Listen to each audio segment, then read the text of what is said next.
الحمدللہ رب العالمین والصلاة والسلام علی سید الانبیاء والمرسلین اما بعد فاعوذ باللہ من الشیطان الرجیم بسم اللہ الرحمن الرحیم۔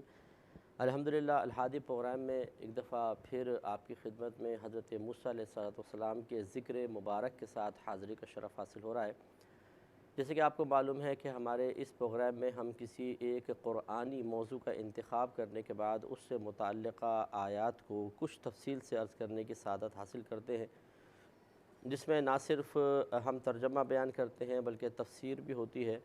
اور اس کے علاوہ جو عملی لحاظ سے، اصلاحی لحاظ سے، محاسبے کے لحاظ سے نکات ہوتے ہیں ان کی بھی خصوصی طور پر نشاندہی کرنے کی کوشش کرتے ہیں۔ ابھی جو ہمارا موضوع چل رہا ہے وہ حضرت موسیٰ علیہ السلام کا ہے کہ اللہ تبارک و تعالیٰ نے موسیٰ علیہ السلام کو قرآن عظیم میں بہت سی جگہ پر ذکر فرمایا ہے، اور غالباً انبیاء علیہ السلام میں سب سے زیادہ آپ ہی کا تذکرہ قرآن عظیم میں موجود ہے۔ ابھی جو ہم پچھلے پروگرام میں عرض کر رہے تھے وہ سورہ طٰہٰ کی آیات تھیں، جس میں اللہ تبارک و تعالیٰ نے حضرت موسیٰ علیہ السلام کو ہارون علیہ السلام جو آپ کے بھائی ہیں ان کے ساتھ فرعون کے پاس بھیجا، اور دونوں کو بھیجتے ہوئے تلقین فرمائی کہ فرعون کے پاس جاؤ تو ذرا نرمی کے ساتھ کلام کرنا، ہو سکتا ہے کہ وہ نصیحت قبول کرے اور خوف خدا محسوس کرے،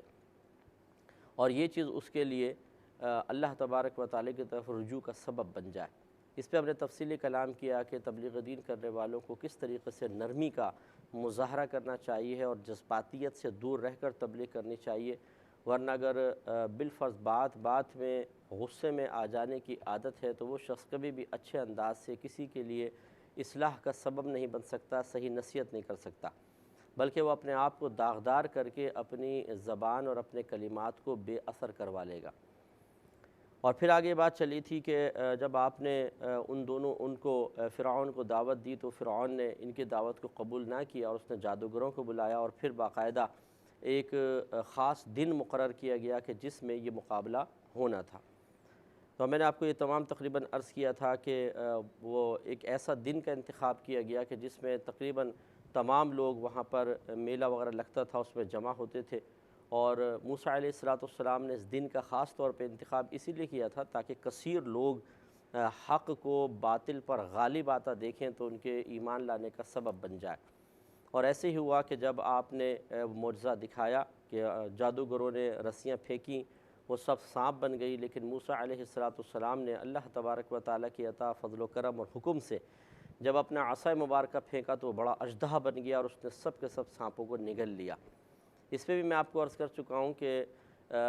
جو جس فیلڈ کا ماہر ہوتا ہے وہ اس کی اونچ نیچ، اس میں جو خالص پن ہوتا ہے، کھوٹ ہوتا ہے، ان سب پر وہ اچھی طرح واقف ہوتا ہے۔ لہٰذا جب جادوگروں نے یہ دیکھا کہ موسیٰ علیہ السلام ایک ایسی چیز پیش کر رہے ہیں کہ جو حقیقتاً سحر میں سے ہے ہی نہیں، جادو میں سے ہے ہی نہیں، اور بالکل ہٹ کر ایک نئی چیز ہے، اور بلکہ ان کی شعبدہ بازی اور نظر بندیوں کو اس نے ختم کر دیا ہے، تو ان کو شرمندگی ہوئی، اور اللہ تبارک و تعالیٰ نے ایک لمحے میں ان کے لیے سامان ہدایت فراہم فرمایا، اور وہ سب ایمان لے آئے۔ تو یہ بات یہاں تک ہم تقریباً یہاں تک پہنچے تھے کہ جب انہوں نے ایمان لانے کی سعادت حاصل کر لی تو اس وقت پھر فرعون نے ان کے اوپر ایک الزام لگایا، اور اس نے کہا کہ تم لوگ یقیناً ان سے ملے ہوئے ہو، اور معاذ اللہ حضرت موسیٰ علیہ السلام تمہارے بڑے جادوگر ہیں۔ تو یہ ہوتا ہے کہ اللہ تعالیٰ کسی کو توفیق دیتا ہے، وہ اس توفیق کو فوراً قبول بھی کرتا ہے اور ایمان کی سعادت حاصل کر لیتا ہے، اور بعض ایسے ہوتے ہیں کہ جن کو یہ توفیق الہی حاصل نہیں ہوتی، اور وہ حق کو دیکھتے ہوئے ہر طرح کی ہدایت کا سامان حاصل کرنے کے باوجود پھر بھی اللہ تبارک و تعالیٰ کی رضا حاصل کرنے میں ناکام رہتے ہیں، اور اس طرح تباہ و برباد ہو جاتے ہیں۔ چنانچہ یہیں سے ہم لے لیتے ہیں، قال فرعون نے کہا آمنت لہ قبل ان آذن لکم، کہ اس نے جادوگروں کو مخاطب کر کے کہا کہ کیا تم ایمان لے آئے اس پر، یعنی موسیٰ علیہ السلام پر، اس سے پہلے کہ میں تمہیں اجازت دوں؟ کیونکہ یہ تو ایک حاکم بنا بیٹھا ہوا تھا اور اپنے آپ کو ربکم الاعلیٰ کہتا تھا کہ انا ربکم الاعلیٰ، میں تمہارا اعلیٰ رب ہوں۔ تو اس کے کہنے کا مطلب یہ تھا کہ جب تم اتنا بڑا قدم اٹھا رہے ہو، تبدیلی مذہب کوئی معمولی چیز تو نہیں ہے، تو جب تم یہ کرنے لگے ہو تو پہلے مجھ سے معلوم کرنا چاہیے تھا، اگر میں اجازت دیتا تو پھر تم ایسا کرتے۔ اِنَّهُ لَكَبِيرُكُمُ الَّذِي عَلَّمَكُمُ السِّحْرَ، اور اس نے کہا کہ بے شک وہ یہ جو معاذ اللہ موسیٰ ہیں یہ تمہارے بڑے ہیں جنہوں نے تمہیں جادو سکھا دیا ہے۔ فَلَأُقَطِّعَنَّ أَيْدِيَكُمْ، تو ضرور کاٹوں گا میں تمہارے ہاتھوں کو، وَأَرْجُلَكُمْ مِنْ خِلَافٍ، اور تمہارے پیروں کو جانب مخالف سے، ایک طرف سے ہاتھ دوسری طرف سے پیر۔ وَلَأُصَلِّبَنَّكُمْ فِي جُذُوعِ النَّخْلِ، اور میں ضرور پھانسی دوں گا یا سولی چڑھاؤں گا تمہیں کھجور کے تنوں میں یا کھجور کی شاخوں میں۔ وَلَتَعْلَمُنَّ أَيُّنَا أَشَدُّ عَذَابًا وَأَبْقَىٰ، اور ضرور تم جان جاؤ گے ہم میں کس کا عذاب سخت اور دیر پا ہے، دیر تک رہنے والا ہے۔ یعنی اس نے معاذ اللہ جیسے موسیٰ علیہ السلام نے آ کر اللہ کے عذاب کی وعید سنائی کہ اگر تم ایمان لے کر نہیں آؤ گے تو اللہ تبارک و تعالیٰ کا سخت عذاب تمہارے طرف متوجہ ہوگا، تو فرعون نے دنیاوی سزا کو اللہ تبارک و تعالیٰ کے عذاب کے مقابل رکھتے ہوئے، اور یہ ہوتا ہے عموماً کہ جب کوئی شخص اللہ تبارک و تعالیٰ سے بغاوت اختیار کرتا ہے، دین سے بغاوت اختیار کرتا ہے، کسی نبی کے مقابلے پہ آنے کی حماقت کر لیتا ہے، تو اسی طریقے سے پھر وہ ٹھوکریں کھاتا ہے اور فہم کی کمی پیدا ہوتی ہے، اور وہ اپنی کم مائیگی کے باوجود بہت بڑی باتیں کرنا شروع کر دیتا ہے۔ تو اس نے کہا کہ پھر تم دیکھو گے کہ کون بڑا عذاب دینے والا ہے اور کس کا عذاب باقی رہنے والا ہے۔ تو اس بات سے بھی ہمیں ذرا سوچنا چاہیے، غور تفکر کرنا چاہیے، عبرت حاصل کرنی چاہیے کہ اسی طریقے سے ہمارے بعض مسلمان بھائی اور بہنیں بھی ہیں کہ جو معاذ اللہ بعض اوقات اللہ تبارک و تعالیٰ کے مقابل آ جاتے ہیں، چیلنج دے دیتے ہیں کہ دیکھتے ہیں پھر کیا ہوتا ہے۔ اللہ تعالیٰ جیسے کوئی اگر سمجھائے گا کہ بھئی یہ کام نہ کرو، اللہ تعالیٰ سخت عذاب میں مبتلا کر دے گا، تو معاذ اللہ ثم معاذ اللہ وہ عذاب سے نہیں ڈرتے، کہتے ہیں کہ ہمیں عذاب سے کوئی خوف نہیں ہے، دیکھی جائے گی، دیکھتے ہیں اللہ تعالیٰ کیا کرتا ہے۔ معاذ اللہ ثم معاذ اللہ اس طرح ہرگز نہیں کرنا چاہیے، کیونکہ ہم بڑے حقیر سے لوگ ہیں، ذرا تیز ہوا چلتی ہے تو ہم اڑنے کا خطرہ پڑ جاتا ہے، سمندر کے پاس پہنچتے ہیں تو اپنی حقارت کا احساس ہوتا ہے کہ بہا کر ہی لے جائے گا، بڑے پہاڑوں کے پاس جا کر دیکھیے، ان سے دیکھے تو اتنے حقیر سے محسوس ہوں گے۔ اگر مچھر بھی کاٹ کے چلا جاتا ہے تکلیف ہوتی ہے، پاؤں میں چیونٹی کاٹ لے تو عذاب میں مبتلا ہو جاتے ہیں۔ اللہ تعالیٰ بہت سی چیونٹیوں کو مسلط کر دے، مچھروں کو مسلط کر دے تو ان سے مقابلے کی طاقت ہم میں نہیں ہے، تو پھر اللہ تبارک و تعالیٰ کو چیلنج دینا، اللہ تعالیٰ کی بارگاہ میں تکبرانہ جملے کہنا، بغاوت کے الفاظ کہنا، اللہ تبارک و تعالیٰ کی حکمتوں پر دلیرانہ اعتراض کرنے کی جرأت کرنا، یہ بہت ہی بڑی حماقت ہے۔ اور یہ بالکل ایسا ہے کہ جیسے ایک کمزور سا آدمی بہت بلا تمثیل عرض کر رہا ہوں لیکن سمجھنے کے لیے ایک حصی مثال سے، کہ جیسے ایک عام سا آدمی جو کمزور سا ہے وہ کسی بہت بڑے ماہر اور ایک فیلڈ میں مسلسل رہنے والے پہلوان کو چیلنج دے دے اور اس سے کہے کہ جیسا تم کر سکتے ہو میں بھی کر سکتا ہوں، جیسا تم مار سکتے ہو میں بھی مار سکتا ہوں، جیسے تم پچھاڑ سکتے ہو میں بھی پچھاڑ سکتا ہوں۔ تو یقینی سی بات ہے کہ اگر ہمارے سامنے ایسا کوئی شخص بڑھ کے مار رہا ہو اور ہم سر سے پیر تک دیکھیں کہ اس کے اندر کوئی ایسی ظاہری علامت نہیں ہے تو یقیناً ہم بھی اس کا مذاق اڑائیں گے اور ہنسیں گے۔ تو اسی طریقے سے اللہ تبارک و تعالیٰ کی عظمت کا اقرار کرنے کے بعد اور اللہ تبارک و تعالیٰ کی قدرت کے کائنات میں پھیلے ہوئے کثیر دلائل پر غور و تفکر کرنے کے بعد پھر بھی اگر اپنی کمائیگی کا احساس نہ ہو، اللہ تبارک و تعالیٰ کی عظمت کا احساس نہ ہو، تو یہ احمقانہ پن ہے، اس کے علاوہ کچھ بھی نہیں۔ تو اس لیے ہم آپ سے عرض کرتے ہیں کہ پوری کائنات میں جو اللہ تبارک و تعالیٰ نے مخلوقات پیدا فرمائی ہیں ان پہ غور و تفکر کرنا بہت ضروری ہے کہ اس سے اللہ تعالیٰ کی عظمت اور بڑائی کا اندازہ ہوتا ہے۔ مثال کے طور پہ آپ کبھی سمندر سی سائڈ پہ چلے جائیں اور سمندر کو دیکھیں یا سمندر میں تھوڑا سا نہا کر دیکھیں، پانی کا پریشر کتنا ہوتا ہے۔ جو اگر آپ تھوڑے سے گہرے پانی میں چلے جائیں تو یہ آپ کو کھینچتا ہے، نیچے سے زمین آپ کو سرکتی بھی محسوس ہوتی ہے کیونکہ ریت پاؤں کے نیچے سے نکلتی ہے۔ تو یہ ایک طاقت ہے پانی کے اندر۔ اگر آپ تھوڑا سا اور آگے جائیں اور پھر تیز پریشر سے پانی آئے اور پھر واپس کھینچے تو یہ آپ کو سمندر کے اندر بہا کر لے جائے گا اور انسان مقابلہ نہیں کر سکے گا۔ تو یہ تو ابھی کنارہ ہے، یہ تو ایک تھوڑا سا ایک ہلکی سی لہر ہے۔ اندازہ کریں اگر آپ تھوڑا سا اور آگے جائیں تو گہرے سمندر کے اندر جب لہریں اٹھتی ہیں تو بعض 100 فٹ 50 فٹ اونچی لہریں ہوتی ہیں، وہ کتنی عظیم لہریں ہوتی ہوں گی آپ اندازہ کریں، اور ان کی طاقت کا عالم کیا ہوگا۔ اور یہ کس نے پیدا کی ہیں؟ اللہ تبارک و تعالی نے پیدا کی ہیں۔ جو ان موجوں کو کنٹرول کرنے والا ہے، ان موجوں کو پیدا کرنے والی ہواؤں کو کنٹرول کرنے والا ہے، پیدا کرنے والا ہے، جس نے بڑے بڑے پہاڑ بنائے، جو پوری کائنات میں رزق کو بغیر کسی نظام کے، نقص کے، کمی کے تقسیم فرما رہا ہے، وہ رب معمولی کیسے ہو سکتا ہے؟ وہ حقیر کیسے ہو سکتا ہے؟ وہ ہم اتنے بڑے کیسے ہو سکتے ہیں کہ کسی طریقے سے اس کے مقابلے پر آ جائیں؟ تو اس میں خصوصاً اس موقع پر میں ان بھائیوں اور بہنوں کی خدمت میں گزارش کروں گا جو بسا اوقات کسی فلم میں یا ڈرامے میں اس قسم کا کوئی منظر دیکھ لیتے ہوں گے کہ جس میں اللہ تبارک و تعالیٰ کو یا کوئی غیر مسلم اپنے جو مالک خالق ہے یا جو معبود ہے اسے چیلنج دیتا ہوا نظر آئے، تو یہ ہمارے اندر بھی ایک بغاوت پیدا ہو جاتی ہے کہ ہم بھی اللہ تعالیٰ کو چیلنج دے سکتے ہیں، اور یہ وہی کرے گا جس کو اللہ تعالیٰ کی عظمت کا ذرہ برابر بھی اندازہ نہیں ہوگا، یعنی اس نے اس پہ غور و تفکر نہیں کیا ہوگا۔ تو تسلسل سے اللہ تعالیٰ کی عظمت پر غور کرنا اور اس کائنات میں موجود دلائل قدرت پر تفکر کرنا، یہ ہمیں ہمیشہ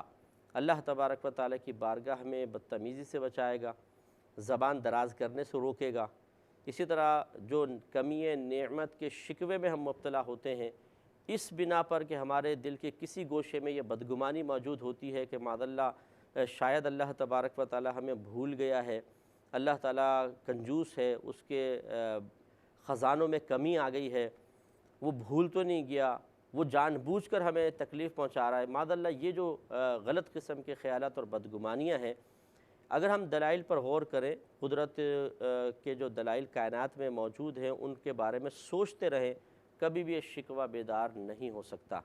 اس لیے کہ جو رب کریم ہمہ وقت ہر چیز کا علم رکھتا ہے، سمندر میں مچھلیاں ہیں، جراثیم، بیکٹیریاز اربوں خربوں کے حساب سے کائنات میں موجود ہیں، انسان ہیں، جن ہیں، فرشتے ہیں اور دیگر مخلوقات ہیں، جاندار ہیں، زمین پہ چلنے والے، زمین کے اندر رہنے والے، وہ ایک ایک کیڑے کو، ایک ایک جانور کو، ایک ایک اپنی مخلوق کو ہمہ وقت دیکھ رہا ہے، ملاحظہ فرما رہا ہے، ان کے احوال جانتا ہے، حتیٰ کہ ان کے دل میں پیدا ہونے والے، ذہن میں پیدا ہونے والے خطرات اور خیالات تک پر واقف ہے۔ تو اندازہ کریں کہ کیا وہ ہمیں بھول سکتا ہے؟ اس کے بارے میں گمان کیا جا سکتا ہے کہ وہ ہماری طرف سے غافل ہو گیا ہوگا؟